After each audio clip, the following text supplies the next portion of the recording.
ভালোবাসলে পরিবারের বিরুদ্ধে যেতে হয়। হ্যাঁ, এটা স্বার্থপরতা নয়। যদি আপনার পরিবার নিজের সন্তানের মূল্য থেকে নিজেদের মান সম্মানকে বেশি মূল্যবান ভাবে, তবে দুঃখিত, আপনার পরিবারই উল্টো স্বার্থপর।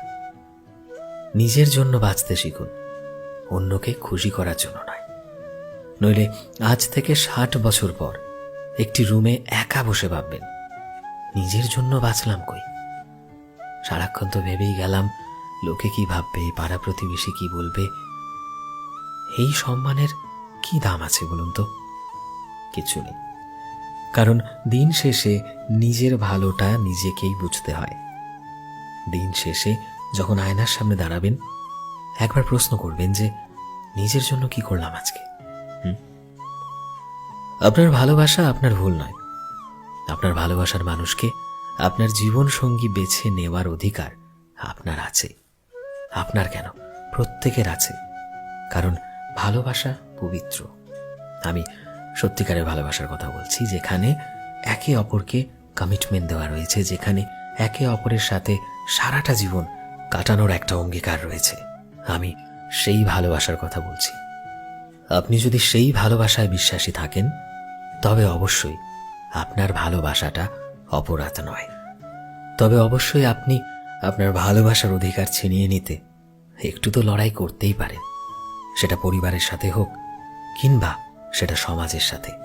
কারণ আর কেউ মানুক বা না মানুক, আপনি তো জানেন আপনার ভালোবাসা 100% খাঁটি।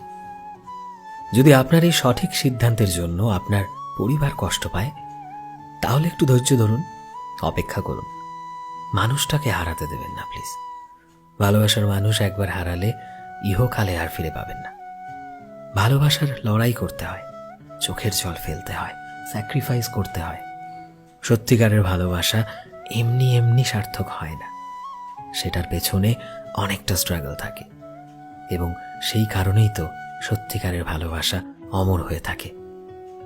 আফসোস নিয়ে 60 বছর বাঁচার থেকে ভালোবাসার মানুষটি হোক জন্ম জন্মান্তরের। কথা দিয়ে কথা রাখতে পারলে সব ভালোবাসাই পূর্ণতা পায়।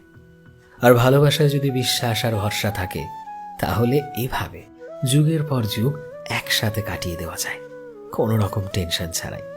শুধুমাত্র খুঁজে নিতে হবে আপনার সত্যিকারের ভালোবাসাকে। যদি ভরসা থাকে আপনার ভালোবাসায় আপনার প্রিয় মানুষটির ওপরে, তাহলে একটু ধৈর্য ধরুন, হাল ছাড়বেন না প্লিজ। সো ফ্রেন্ডস, আমি শোভন ছিলাম তোমাদের সাথে, গ্রাফিক্সে বিশ্বজিৎ। ভিডিওটি কেমন লাগলো অবশ্যই কমেন্টে জানিও। এই মুহূর্তে তুমি যদি আমাদের ফেসবুকে দেখে থাকো, তবে প্লিজ আমাদের পেজটিকে ফলো করে দিও। চ্যানেলে নতুন হলে প্লিজ চ্যানেলটিকে সাবস্ক্রাইব করে দিও। আর যারা অলরেডি সাবস্ক্রাইব করেছো, তোমাদের সবাইকে অসংখ্য ধন্যবাদ। দেখা হচ্ছে নতুন একটা দিনের নতুন একটা ভিডিওতে। টিল দেন, সবাই ভালোবাসায় থেকো এবং সবাইকে ভালোবাসায় রেখো। Thank you.